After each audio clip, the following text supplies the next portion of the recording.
अपने विचारों पर ध्यान दो, क्योंकि वह तुम्हारे शब्द बनेंगे।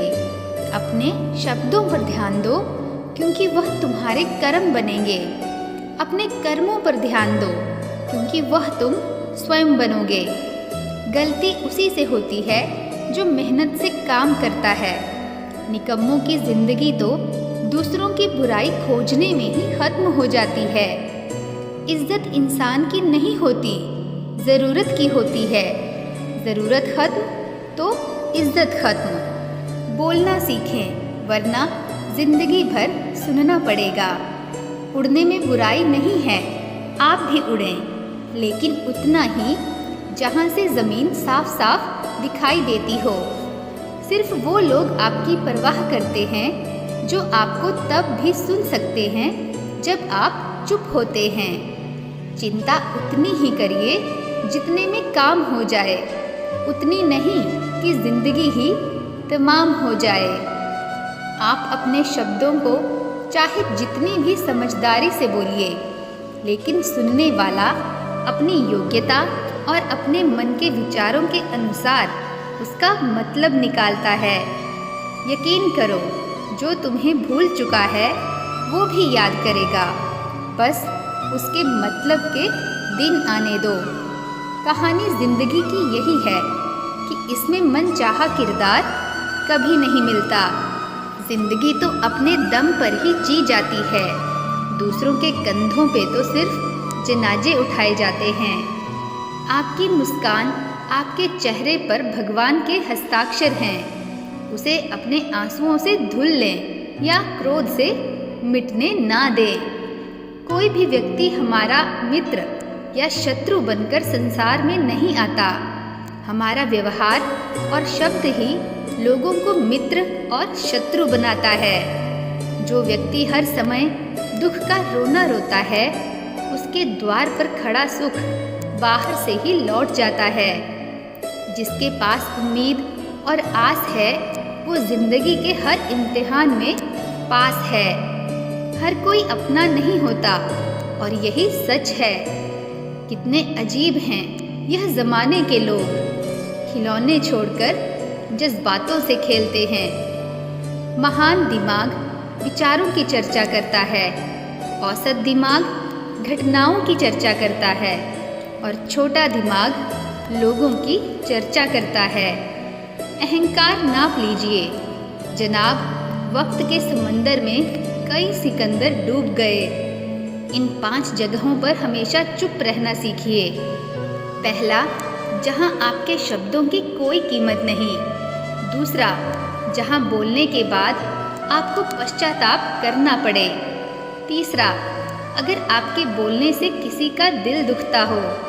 चौथा, अगर आप गुस्से में हों, क्योंकि इंसान गुस्से में बिना कुछ सोचे समझे कुछ भी बोल देता है। और पांचवा, जहां आपको समझदारी से कोई सुनने वाला ना हो। किसी का कष्ट देखकर अगर तुम्हें भी कष्ट होता है, तो समझ लेना तुम्हारी आत्मा में परमात्मा विराजमान है।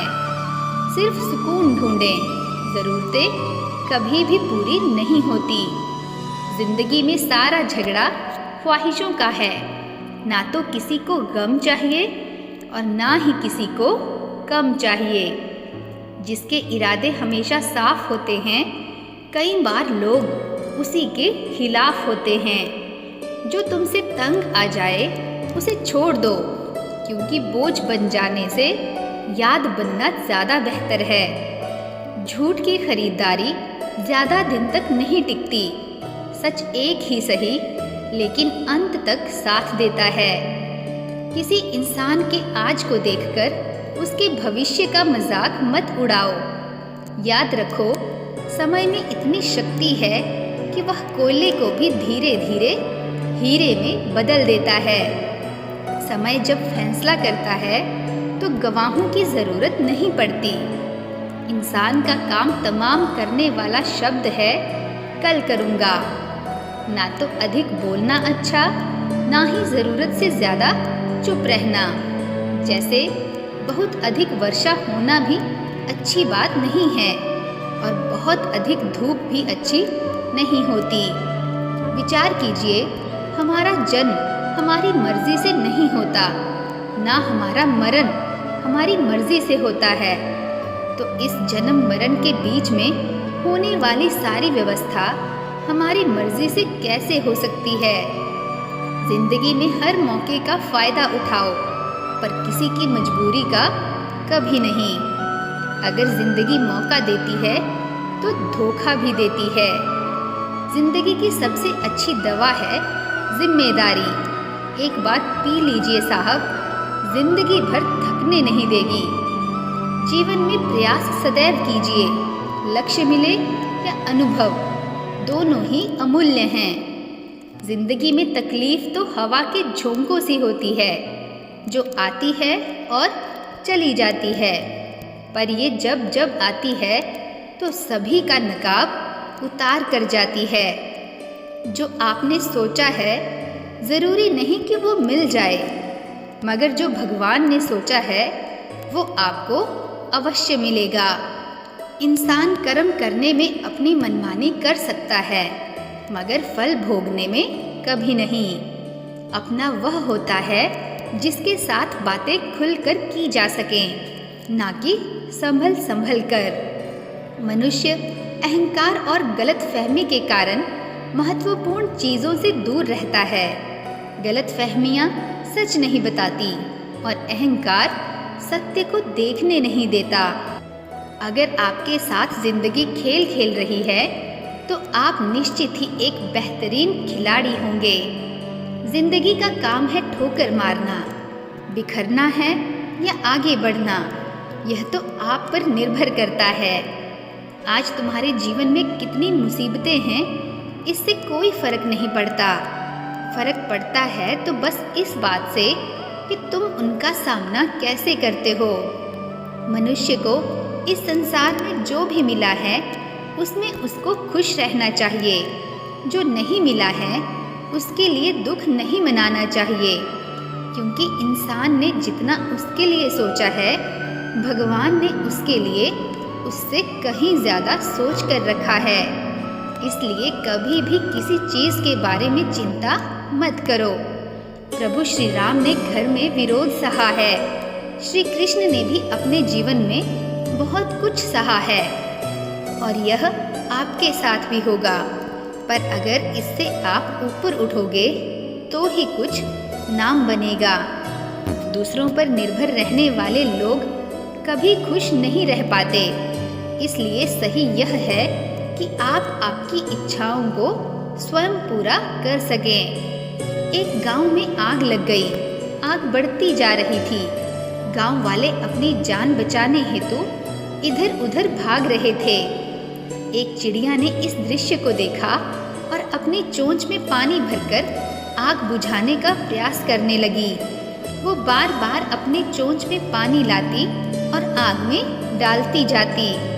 जब गांव वालों ने चिड़िया को आग पर पानी डालते देखा तो उनमें भी जोश आ गया और वे बोले, अगर यह चिड़िया प्रयास कर रही है तो हम क्यों नहीं कर सकते। सबने प्रयास किया और आग बुझ गई। यह सभी एक कौवा देख रहा था। उसने चिड़िया से कहा कि तेरे पानी डालने से कुछ होना तो था ही नहीं, फिर ये क्यों कर रही थी।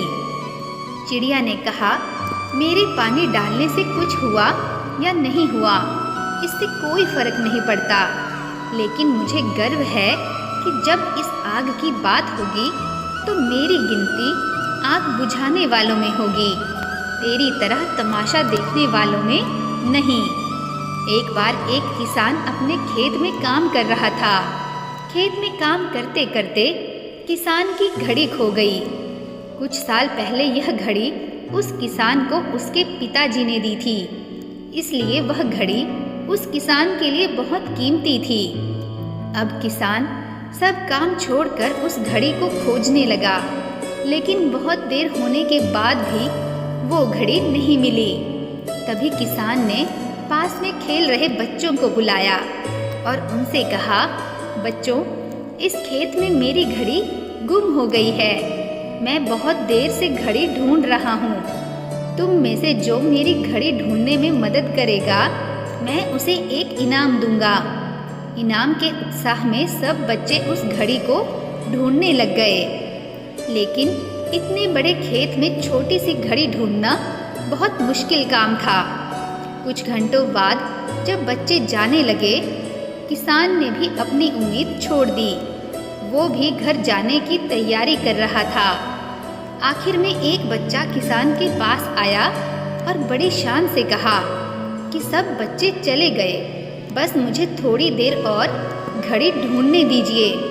किसान ने कहा, ठीक है, मैं कुछ देर बाद आता हूँ, तुम देखो जब तक घड़ी मिलती है या नहीं। किसान जब 20 मिनट बाद आया तब बच्चे के हाथ में घड़ी थी। किसान आश्चर्यचकित हो गया और बच्चे से पूछा, इतनी जल्दी तुमको घड़ी कैसे मिली? बच्चे ने कहा, सब जा चुके थे, अब इतनी शांति थी कि मैं धीरे धीरे पूरे खेत में घूमकर आवाज़ सुनने लगा।